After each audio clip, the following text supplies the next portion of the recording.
स्वागत है दोस्तों आपके अपने यूट्यूब चैनल MX मोटिवेशनल है। फ्रेंड्स, ट्यूटोरियल का जो न्यू प्रैक्टिस सेट आया है 5 ऑप्शन वाला, चलिए उसका प्रैक्टिस सेट नंबर 3 करते हैं। इसके पहले प्रैक्टिस सेट नंबर 1 और 2 की वीडियो प्रैक्टिस सेट नंबर 1 और 2 उसकी वीडियो अपलोड कर चुका हूँ। डिस्क्रिप्शन बॉक्स में लिंक मिलेगा, आप जाकर वहाँ से देख लीजिएगा। प्ले लिस्ट में भी सारी वीडियो मिल जाएगी। इसका अनुसार मेरे टेलीग्राम चैनल पर मिल जाएगा। चैनल पर पहली बार आए हैं तो चैनल को जरूर सब्सक्राइब करिए। चलिए क्वेश्चन स्टार्ट करते हैं। हड़प्पा सभ्यता में जुते हुए खेत का साक्ष्य कहाँ से मिलता है? तो मिलता है कालीबंगा से। कालीबंगा जो है राजस्थान के घग्गर नदी के किनारे स्थित हड़प्पाकालीन स्थल है। यहाँ से जुते हुए खेत के साक्ष्य, अलंकृत ईंटें, चूड़ियाँ, लकड़ी की नाली आदि के साक्ष्य मिले हैं। अशोक द्वारा कलिंग का युद्ध किस वर्ष लड़ा गया था? तो कब लड़ा गया था? 261 ईस्वी पूर्व। राज्याभिषेक के 8वें वर्ष अशोक ने कलिंग पर आक्रमण किया था। इस युद्ध में 1 लाख लोग मारे गए थे तथा 1,50,000 लोग बंदी बनाए गए थे। मौर्य काल में चारागाह अध्यक्ष को क्या कहा जाता था? ये कहा जाता था विविता अध्यक्ष। अर्थशास्त्र में जो है 26 प्रकार के अध्यक्ष का वर्णन है।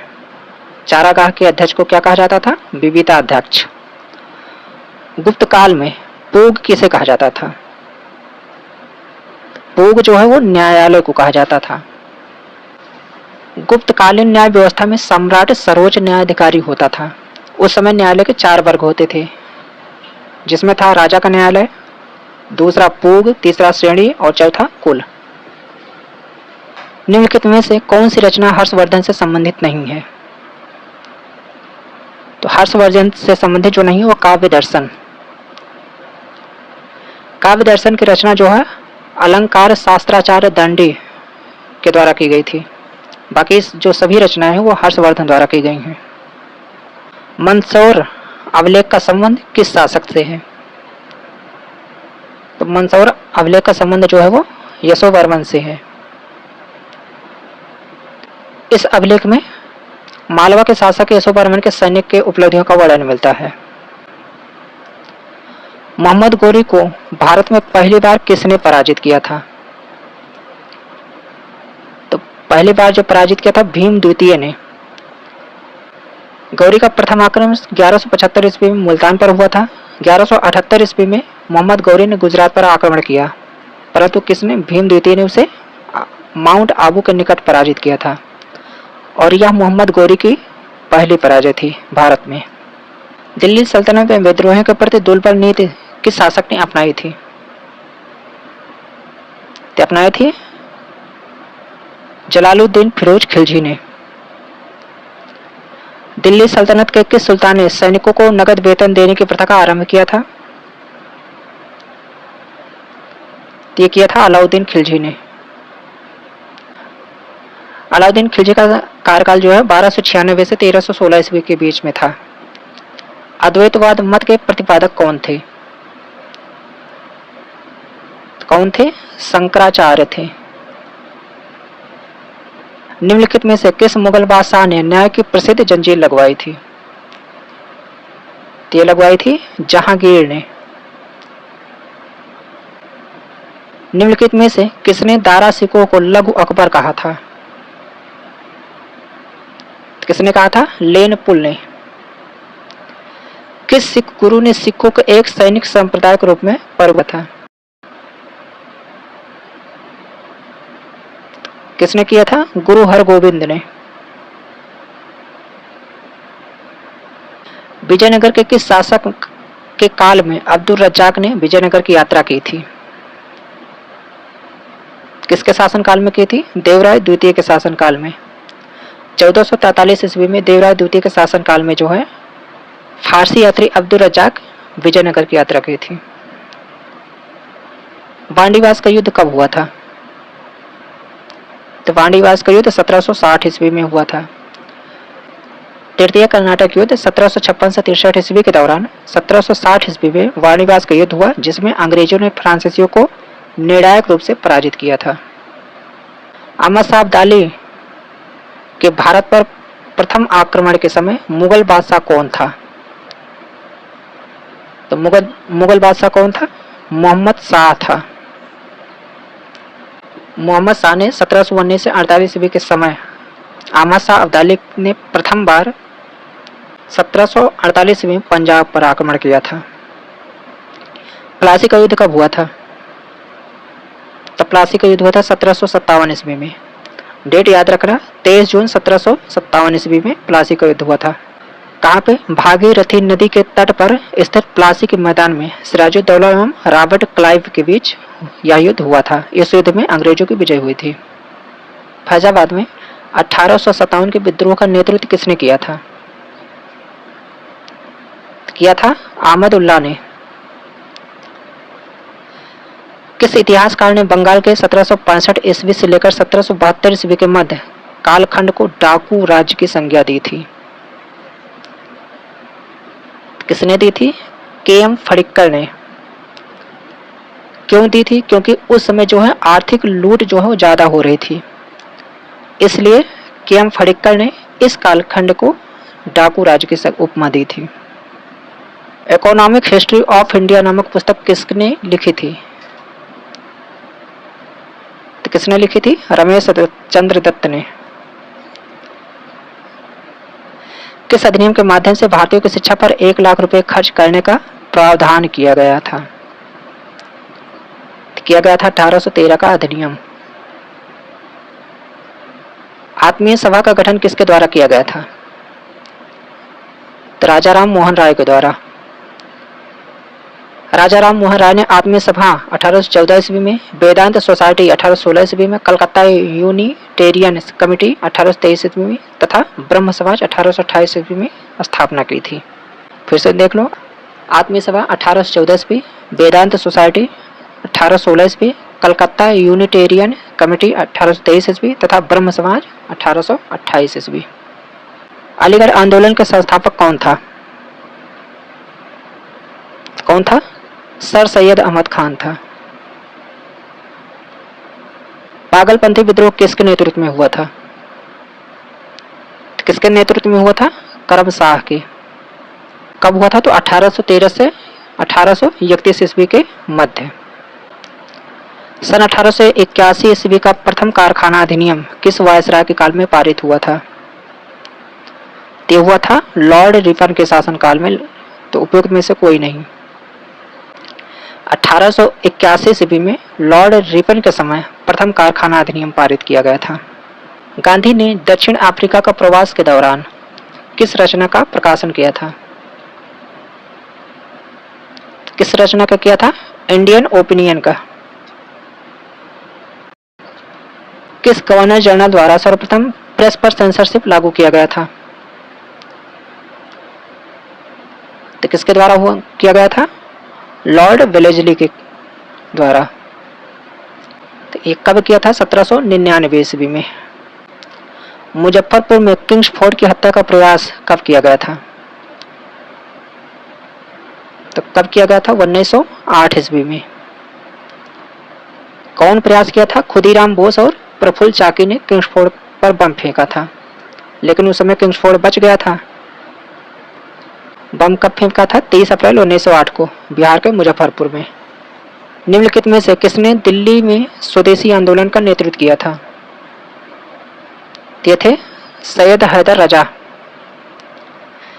किस उदारवादी नेता को द ग्रैंड ओल्ड मैन के नाम से जाना जाता है? तो किसको जाना जाता है? दादा भाई नौरोजी को। निम्नलिखित में से कौन सी घटना सबसे बाद में घटित हुई थी? तो सबसे बाद में हुई थी स्वराज पार्टी का गठन। अशोक आंदोलन हुआ था 1920 में, खेड़ा सत्याग्रह हुआ था 1918 में, चंपारण सत्याग्रह हुआ था 1917 में और स्वराज पार्टी का गठन हुआ था 1923 ईस्वी में। जलियांवाला बाग हत्याकांड के विरोध में किसने सर की उपाधि को त्याग दिया था? तो किसने त्यागा था? रविंद्रनाथ टैगोर ने। फ्रेंड्स कमेंट करके बताना जलियांवाला बाग हत्याकांड की घटना कब हुई थी? महात्मा गांधी द्वारा चलाया गया प्रथम जन आंदोलन कौन था? तो प्रथम जन आंदोलन था असहयोग आंदोलन।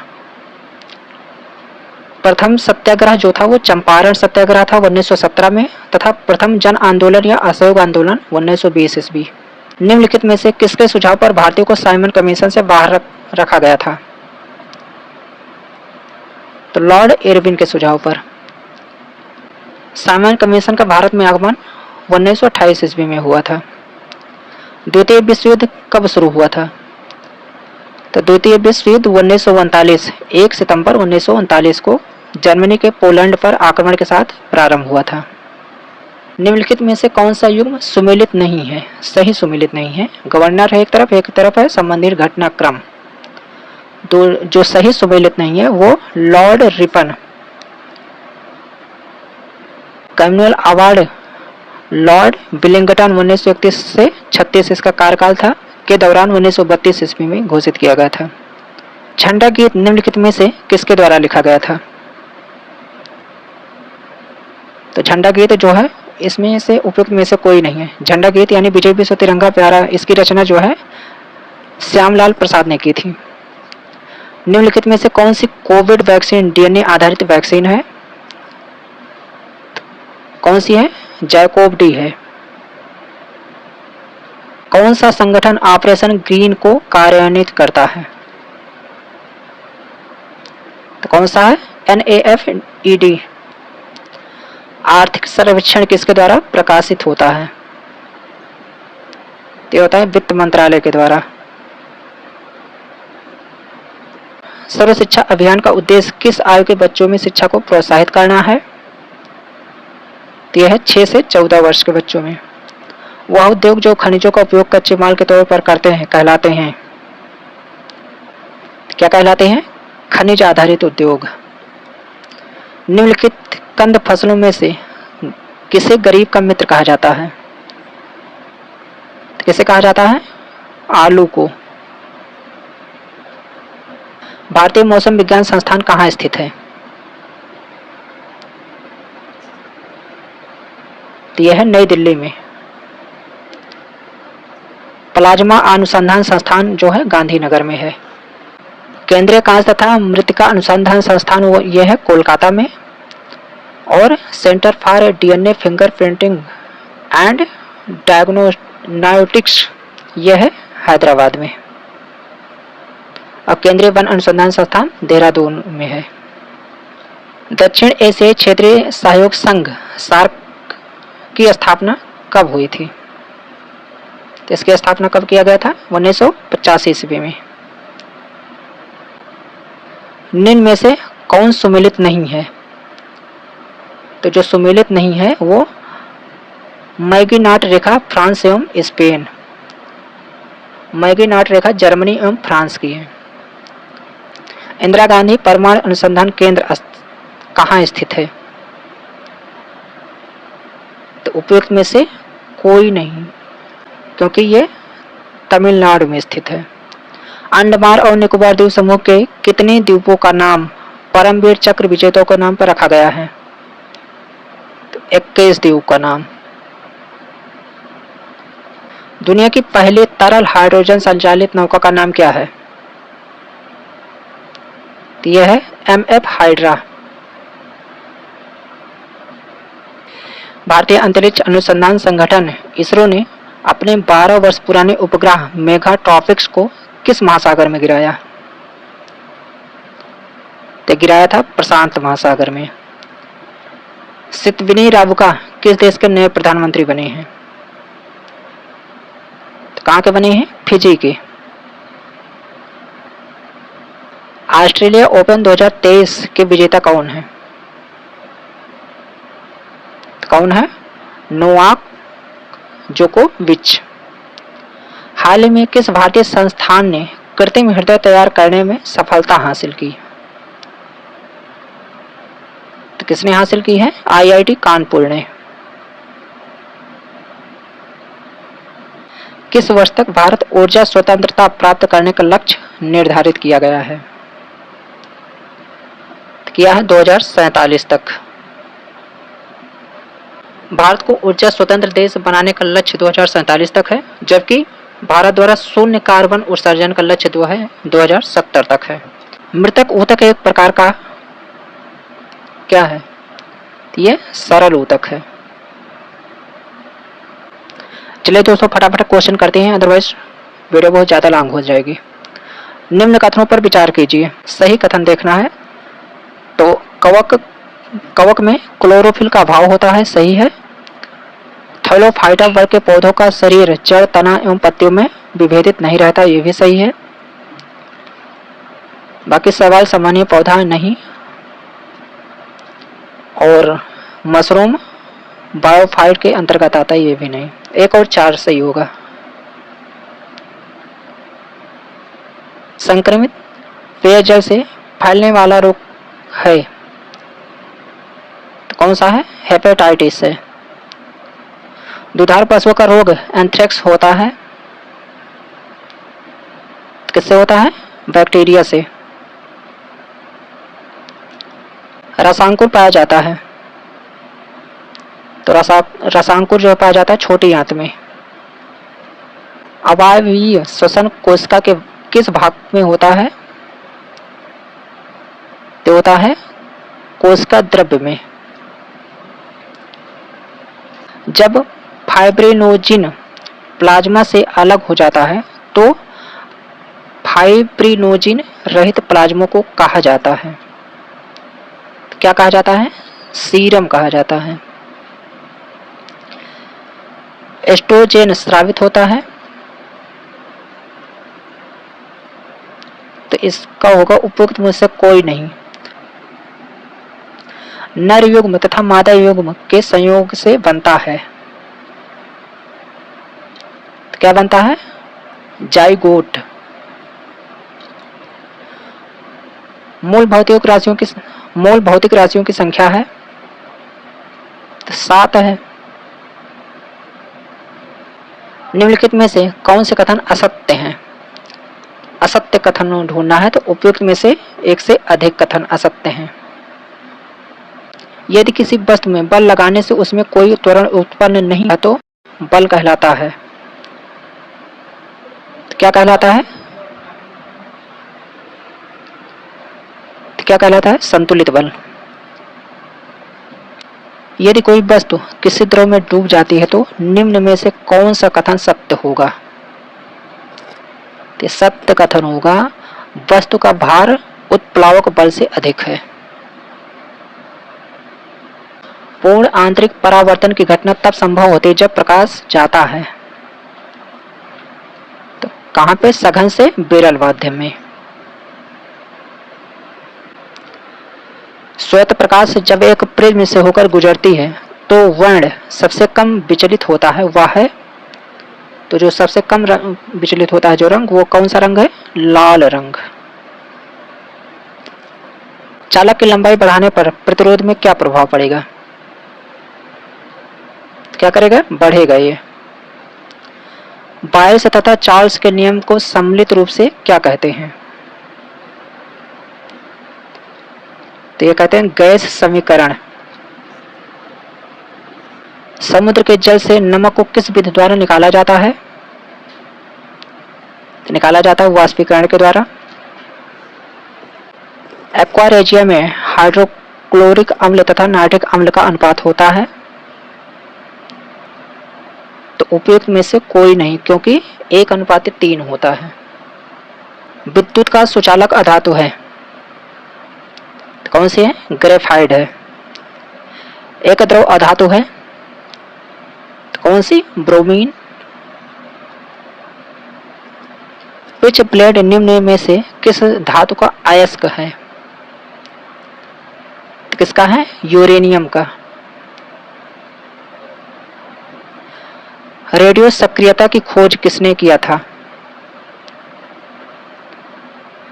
तो किया था हेनरी बेकेरल ने। भारतीय संविधान में संसद के दोनों सदनों की संयुक्त बैठक का प्रावधान किस देश के संविधान से गृहीत किया गया है? तो किससे किया गया है? ये ऑस्ट्रेलिया के संविधान से किया गया है। राज्यपाल को पद की शपथ किसके द्वारा दिलाई जाती है? तो दिलाई जाती है उच्च न्यायालय के मुख्य न्यायाधीश के द्वारा। भारतीय संविधान के किस संशोधन अधिनियम द्वारा पंचायती राज व्यवस्था को संवैधानिक दर्जा दिया गया? तो दिया गया था 73वां संशोधन के द्वारा। संघ लोक सेवा आयोग की रिपोर्ट किसके द्वारा प्रस्तुत करनी होती है? तो राष्ट्रपति के द्वारा। निम्नलिखित किस अधिनियम द्वारा भारत में प्रांतों को स्वायत्तता प्रदान की गई थी? तो भारत सरकार अधिनियम 1935 के द्वारा। डैट का मतलब है कि सर्वोच्च न्यायालय मामले और उसमें शामिल कानूनी मुद्दों पर पुनर्विचार करेगा। तो किसकी बात कर रहा है? ये कर रहा है अपीलीय क्षेत्राधिकार के। भारतीय संविधान का अंतिम व्यवस्थापक है कौन सा है? तो सर्वोच्च न्यायालय है। संविधान के अनुच्छेद 132, 133 एवं 228 में संविधान की व्यवस्था करने का अंतिम अधिकार सर्वोच्च न्यायालय को दिया गया है। समाजवादी अर्थव्यवस्था में उत्पादन के सभी कारक किसके स्वामित्व और नियंत्रण में रहते हैं? ये रहते हैं राज्य के। महालनोबिस मॉडल का संबंध पंचवर्षीय योजना के साथ जोड़ा गया है। तो जोड़ा गया है दूसरी पंचवर्षीय योजना। दूसरी पंचवर्षीय योजना जो थी 1956 से 61 के बीच प्रोफेसर पीसी महालनोबिस द्वारा प्रतिपादित किया गया था। जनगणना 2011 के अनुसार भारत में सर्वाधिक ग्रामीण जनसंख्या किस राज्य में है? तो होगा उपयुक्त में से कोई नहीं, क्योंकि जनगणना 2011 के अनुसार भारत में सर्वाधिक ग्रामीण जनसंख्या जो निवास करती है वो हिमाचल प्रदेश में 90% है। बिहार बजट 23-24 के अनुसार बिहार का विकास दर कितना रहने का अनुमान है? रहने का अनुमान है 15.24%। प्रति हेक्टेयर उत्पादन के दृष्टि से सबसे अधिक चावल का उत्पादन किस राज्य में होता है? तो पंजाब में होता है। सूची को सूची 2 से मिलाना है। तो जिम कार्बेट कहाँ है? उत्तराखंड में है। बांधवगढ़ कहाँ है? मध्य प्रदेश में है। दम्फा कहाँ है? मिजोरम में है। और रणथंभौर कहाँ है? राजस्थान में है। तो इसका होगा 3-4-2-1 3-4-2-1 ऑप्शन सी।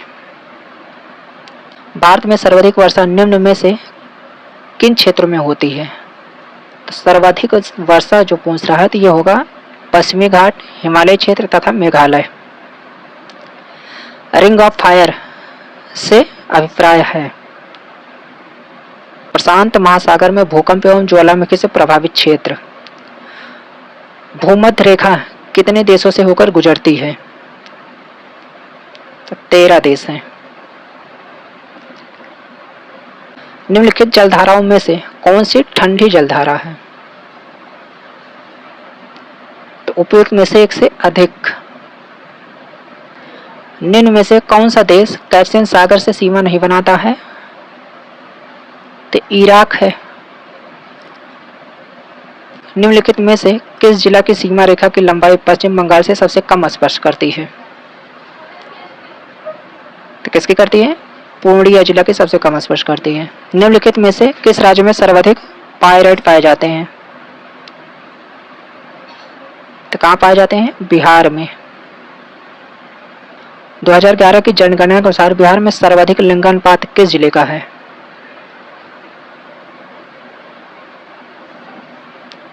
तो किसका है? गोपालगंज का। भारत का सबसे लंबा राष्ट्रीय जलमार्ग है तो कौन सा है? राष्ट्रीय जलमार्ग 1 शून्य रेखा कहलाती है। तो कहलाती है त्रिपुरा और बांग्लादेश के बीच की रेखा।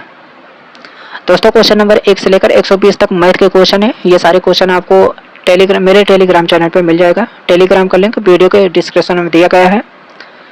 और चैनल पर पहली बार आए हैं तो चैनल को जरूर सब्सक्राइब करिए और कमेंट करके आप बताइए वीडियो आपको कैसी लगती है। चलिए मिलते हैं किसी नेक्स्ट वीडियो में, तब तक के लिए थैंक यू फॉर वॉचिंग।